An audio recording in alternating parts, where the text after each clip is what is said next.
Hello and welcome. This is Chay Hofileña and this is your 6 p.m. wrap.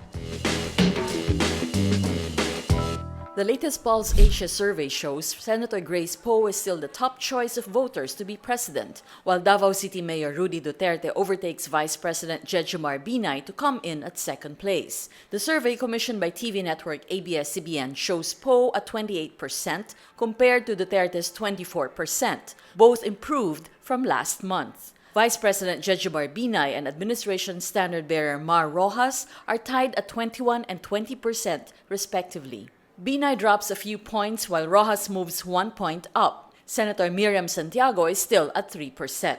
On the vice presidential race, Camarines Sur Representative Leni Robredo gains the most, from 18% to 21%, while Senator Bongbong Marcos suffers the biggest drop from 26% to 22%, a 4 percentage points drop from February. Senator Francis Escudero slides 1 percentage point but remains at the top with 25%. Senator Alan Cayetano is up at 14% from 13%, while Senators Gringo Anasan and Antonio Trillanes IV remain at 6% and 5% respectively.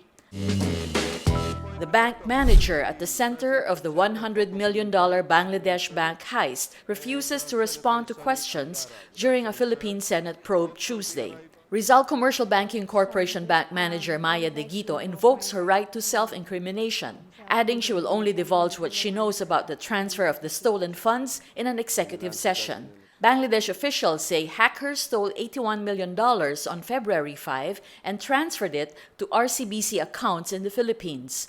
Hours before the Senate probe opened, the Anti-Money Laundering Council filed a case against De Guito before the Justice Department for allowing individuals without a track record to withdraw the money despite a freeze order from Bangladesh officials. But De Guito's lawyer Ferdinand Topacio says she can be the fall guy since she could not have pulled it off without her superior's knowledge. RCBC Chief Lorenzo Tan denies the allegation. Bangladesh's central bank chief Atiur Rahman also quits over the scam. He was appointed central bank governor in 2009.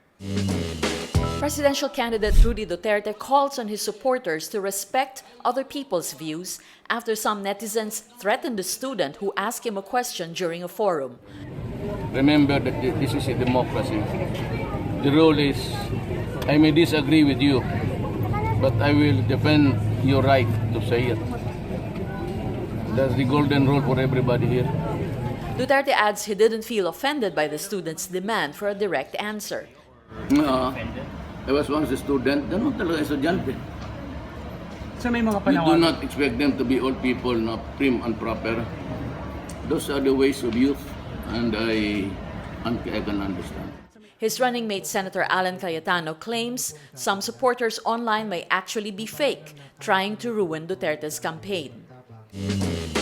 United States presidential candidates brace for Super Tuesday too. 5 states are set to vote: Florida, Illinois, Missouri, North Carolina, and Ohio. Republican Donald Trump is still the man to beat in the contests, while Democrat Hillary Clinton is poised to extend her lead over Bernie Sanders. This comes as Trump faces fierce accusations of turning the presidential race into a violent circus. Clinton accuses him of political arson while Sanders calls him a pathological liar.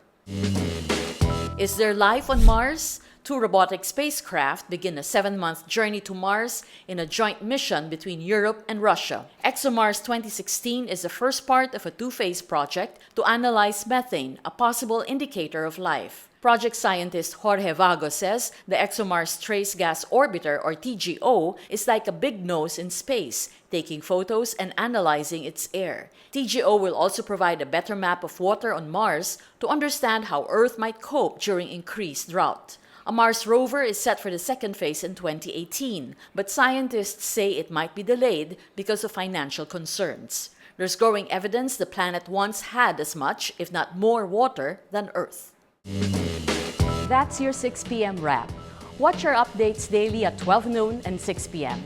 I'm Chay Hofileña. Remember, tomorrow begins today.